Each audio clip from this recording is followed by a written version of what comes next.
Learn English at 7 o'clock on the morning of Monday, August 21, 1911. Three cleaners in the Louvre Museum in Paris were walking through one of the rooms the salon carried. The three men stopped to look at one of the world famous painting, the Mona Lisa. "This is the most valuable picture in the world," said one of the men. "They say it is worth $1,000,000 francs." After staring at the famous smell for a moment or two, the three men then walked on to the Grand Gallery, which was the next room, to continue with some repair work. It was 8:35 a.m. before they passed through the Salon Carré again, and one of the men noticed that the Mona Lisa had now gone. "They have taken it away," he laughed. "They are afraid we will steal it." The other men laughed with him and went back to their work. It was not unusual for someone to move a painting in the gallery. They were often taken away to be photographed and then put back later, so the three cleaners did not think any more about it.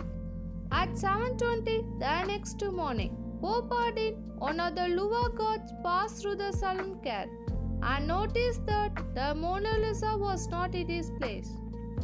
He too thought someone had taken it away to be photographed. At 9 a.m., a man called Louis Barrot arrived at the museum. He was a painter and was painting pictures of the Salon Carré.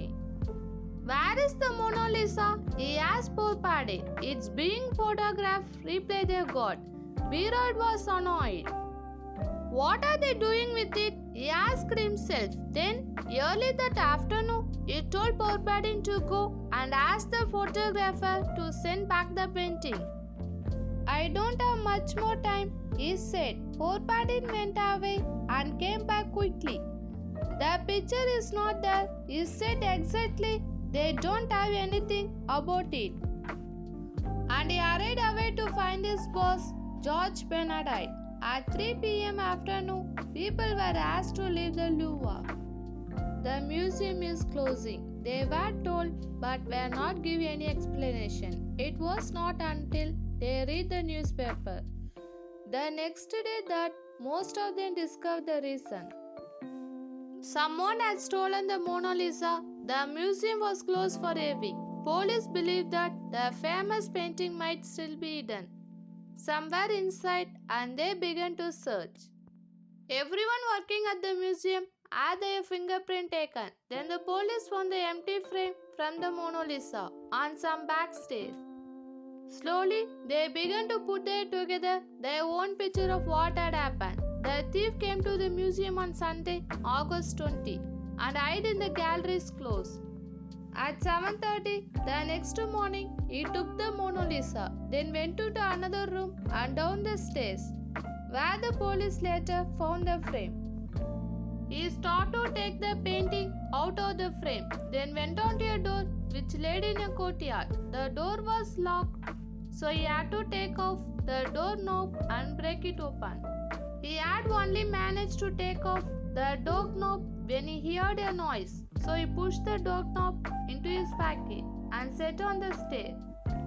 A man working for the museum walked by. He said later that he thought the man on the stairs was one of the museum cleaners, and he unlocked and opened the door for him.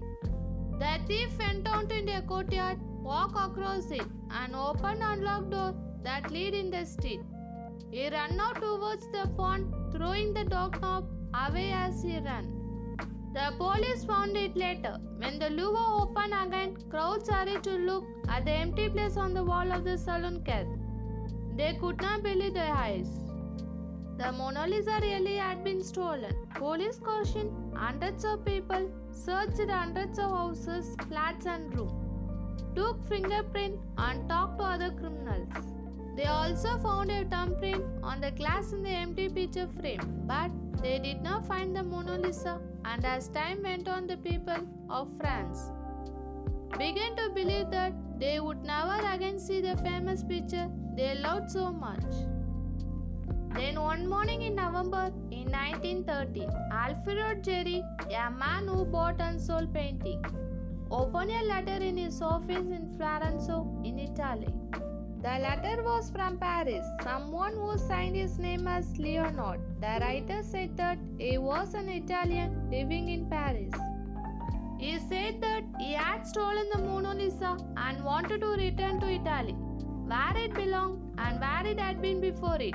It was stolen during the war with France in the 19th century. At first, Jerry thought the letter was probably from Man, but to be sure, he showed to his friend Giovanni Poggi at the Uffizi Gallery in Florence. They decided to write to Leonard and ask him to bring the painting to Milan. On Wednesday, December 10, a thin young man with a small dark mustache arrived at a Giri office. He told Giri that the Mona Lisa was in his hotel room and that he wanted 10,000 lakhs dollar the picture. The next day, Giri and Poggi went to the young man's room in the hotel. And there was the famous painting. Poggi asked if he could take it to Uffizi Gallery and look at it together with photographs of the real Mona Lisa. The young man agreed and three of them went to the gallery. Later, the young man went back to his hotel and was arrested by Italian detective. The young thief's real name was Vincenzo Perugia and he was a house painter. He was actually one of the many people questioned by the French police not long after the painting was stolen. Because he had once been employed by the museum, they had searched his room at that time but had found nothing. Was someone hiding the painting for him? Perugia had been in trouble with the law before for a robbery, but his fingerprint kept by the police only showed his right thumb. And thumbprint from the glass in the empty frame had been a print of the left thumb. Now the police searched his Paris rooms once more, and this time they found 1910 diary with a list of name of people who bought and sold painting in America, Germany and Italy. They also questioned two other Italian house painters. They suspected them of writing the picture at that time. Perugia rooms were first searched. Finally, they had to let them go. The trial of Vincenzo Perugia began on June 4, 1914 in Florence. When questioned, this is what he told the judge. I entered the Louvre about 7 o'clock in the morning without being seen. I was able to get into a saloon car. I took the Mona Lisa, took it out of its frame, then left.